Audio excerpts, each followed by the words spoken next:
Então, preocupado com isso e percebendo que esse senso de comunitário, de comunidade, de empatia, de assertividade nem sempre estava presente no mundo, o Dr. Marshall Rosenberg idealizou o conceito da comunicação não violenta. E a frase que ficou icônica dele: a comunicação não violenta é projetada para nos ajudar a permanecer conscientes dessa escolha, da escolha que fazemos a cada momento da nossa vida, para acreditar que cada ação, que cada ato, que cada comportamento manifesto nós escolhemos realizar. E talvez é a máxima, né, de que nem sempre a primeira escolha é a mais satisfatória.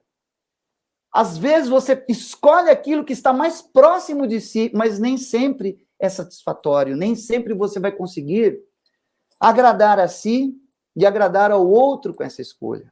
E o conflito vem, porque pensem no seguinte: às vezes você é uma pessoa que preza por segurança. Eu preciso de segurança na informação, eu preciso da segurança de um contrato. E você tem diante de si uma pessoa que busca uma necessidade de reconhecimento. Eu preciso ser aplaudido, eu vou fazer as coisas a qualquer custo para atingir um resultado, para mostrar que eu sou forte. Imagina uma pessoa totalmente insegura, buscando segurança, e uma pessoa que busca reconhecimento a qualquer custo, passa por cima de tudo e de todos. Os valores, as crenças, as atitudes e os comportamentos são conflitantes. Consequentemente, a comunicação dessas duas pessoas também é conflitante. E por isso nós temos que entender que o conflito é necessário na nossa vida. O conflito é necessário, mas o confronto pode ser evitado. Pense assim, que todos nós precisamos lapidar os nossos conflitos, né? O que lapida um diamante? Um outro diamante. E o que pode lapidar um ser humano? Um outro ser humano. Por isso, o conflito é importante na nossa vida. Sempre existirão conflitos, porque somos seres que temos necessidades diferentes a serem preenchidas. E nem sempre conseguimos preencher essas necessidades. Então, pense no seguinte: um empresário que precisa de um resultado e que, de repente, tem um grupo de liderados que não estão interessados nesse resultado. Estão interessados muito mais no seu ego. Esse tipo de atitude não engaja uma equipe, não engaja um propósito. Nós precisamos entender numa organização quais são as crenças, quais são os valores, quais são as atitudes, quais são os comportamentos que fazem parte do indivíduo e do grupo. E só assim conseguiremos, de uma forma assertiva e empática, nos comunicarmos e nos conectarmos com as pessoas e com os resultados. Por isso a importância desse tema da comunicação não violenta para as organizações. Então pense no seguinte: não gostamos necessariamente de algumas ações que realizamos. Não fazemos nada que não escolhemos fazer. As análises que fazemos dos outros, ou seja, quando eu analiso o outro, são, na verdade, a expressão das nossas próprias necessidades e dos nossos próprios valores. E dessa forma, quando eu analiso o outro, que é diferente de mim, eu estou julgando o outro. Mas eu estou julgando o outro pelas minhas crenças e pelos meus valores que não são congruentes, que não são coerentes com os valores do outro.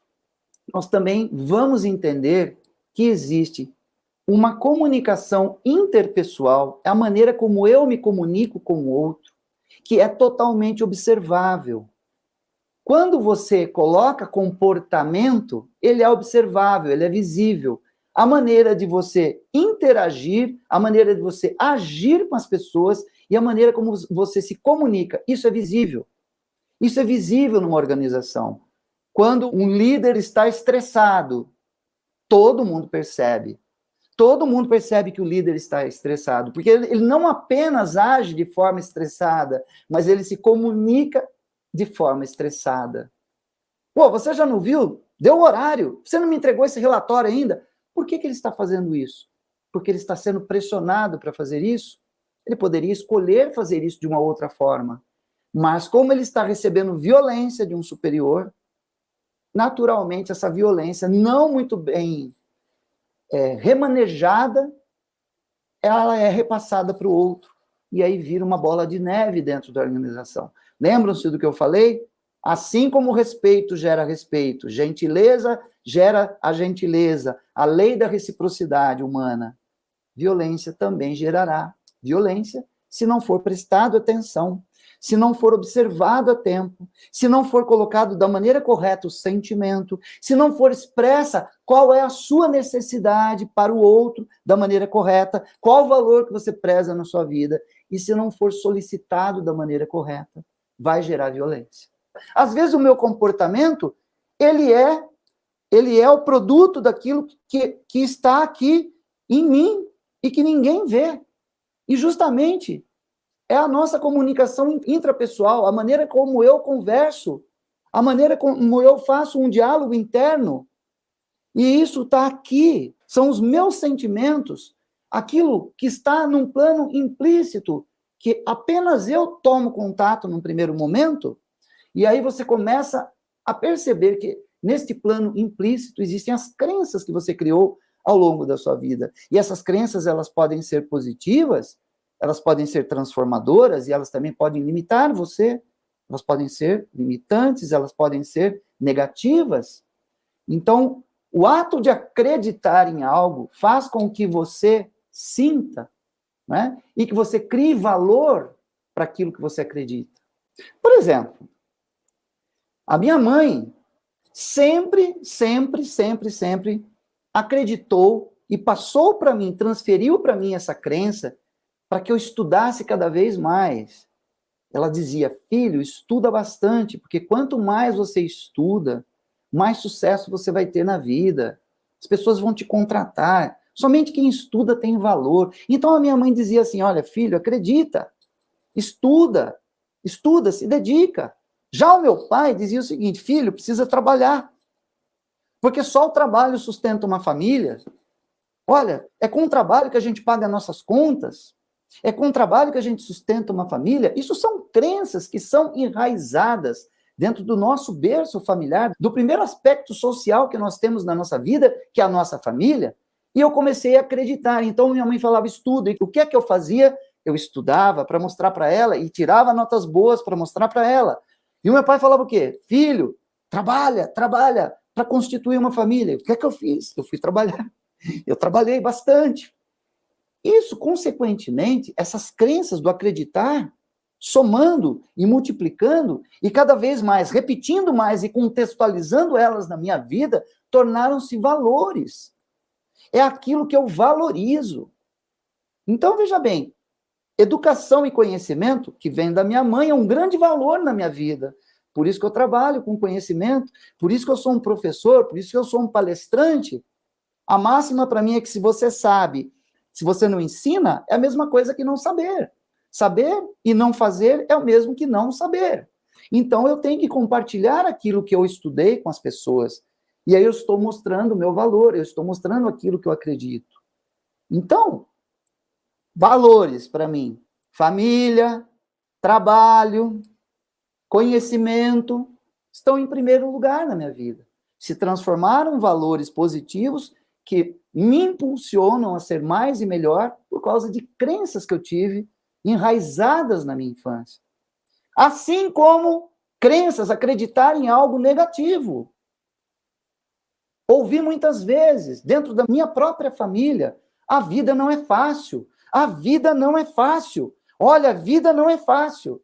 Quantas vezes eu ouvi isso? E aí, quando aparecia algo que não era fácil mesmo, era muito difícil, o que acontecia? Já que eu estava acreditando naquilo, às vezes eu desistia de ir para frente. É muito difícil. E aí, qual a justificativa que você dá quando você desiste? Ah, sabe por que eu desisti? Porque a vida não é fácil. Realmente, eu acredito nisso e muitas pessoas eu vejo. A vida não é fácil para muita gente. E como é que você vence uma crença negativa? ressignificando ela, colocando aí algo que contraponha essa frase. E aí eu pensei muito e disse para mim mesmo, e comecei a dizer para mim, a vida não é fácil, mas é possível. Não é fácil, mas se eu tiver vontade, eu vou vencer essa dificuldade, eu vou vencer esse desafio, e eu consegui mudar essa crença que me limitava. Então, tudo aquilo que você acredita, tudo aquilo que você valoriza, você acaba querendo nas suas atitudes, porque atitudes é querer ainda. Atitude não é se comportar dessa maneira. Ó, veja bem que ela está no limiar aqui do fundo do iceberg. Então, se eu acredito, eu valorizo, eu quero, mas não significa necessariamente que eu vou agir da forma correta e me comunicar da forma correta para conseguir o meu propósito. Muitas vezes eu fico aqui imerso no meu diálogo interno, em julgamentos internos, em analisar o outro, em julgar a mim. E muitas vezes não apenas julgar aquilo que eu valorizo, mas não acreditar da maneira correta, não valorizar da maneira correta, não querer da maneira correta e, consequentemente, não vou conseguir agir e comunicar. Então, quando nós vemos o comportamento de alguém, por que eu estou mostrando toda essa construção para vocês? Porque quando você vê um comportamento manifesto, seja ele positivo ou negativo, acredite, existe uma crença que movimenta esse comportamento. Existe um valor, uma necessidade que é importante para essa pessoa se manifestar através desse comportamento, seja ele positivo ou negativo. E tem uma atitude, um querer. É aqui na atitude do querer que tem a escolha da comunicação não violenta. Eu posso acreditar, eu posso valorizar e ser totalmente diferente do outro na minha crença, no meu valor, mas na minha atitude de querer ser contra o outro, ser agressivo com o outro, eu escolho manifestar o meu comportamento na hora de agir e de me comunicar com o outro de forma mais empática e de forma mais assertiva. Eu respeito o outro, mesmo não aceitando o outro, mesmo não aceitando a resposta do outro, o comportamento do outro, eu preciso respeitar o outro. Porque se você desrespeita o outro, mesmo que você esteja certo, você deixa de ter razão. E razão é muito importante. A razão é que guia a nossa emoção. Quando eu uso a razão, quando eu uso o meu pensamento de forma mais racional, de forma mais analítica, eu não me deixo contaminar pela emoção do outro, eu consigo me comunicar de forma empática e assertiva. Mas o grande problema é que nós avaliamos e julgamos os sentimentos e as necessidades dos outros. Porque os sentimentos e as necessidades dos outros são diferentes das nossas. Olhamos mais para o nosso ego do que olhar para o outro, do que realmente sermos empáticos e promovermos uma compreensão do mundo do outro. Esse é o segredo. Quando eu começo a compreender que o outro acredita, valoriza e quer algo diferente de mim, e é por isso que ele age e se comunica desse jeito, sem julgamento. E quando você começa a ter interesse genuíno nas pessoas, você promove uma comunicação não violenta. Você começa também a saber observar mais o comportamento do outro, antes de entrar no comportamento do outro, a sentir o que você sente e ver a diferença do seu sentimento e do sentimento do outro. Você começa a perceber as suas necessidades, que são diferentes das necessidades do outro, e você consegue interagir, solicitar e efetivar resultados mais positivos. Então isso é mágico. É mágico para você como pessoa, é mágico para um grupo, é mágico para uma organização que lida com pessoas todos os dias. Porque antes de sermos líderes no ato de liderar, nós também lidamos com pessoas. É liderar ou lidar com pessoas? que é o mais importante.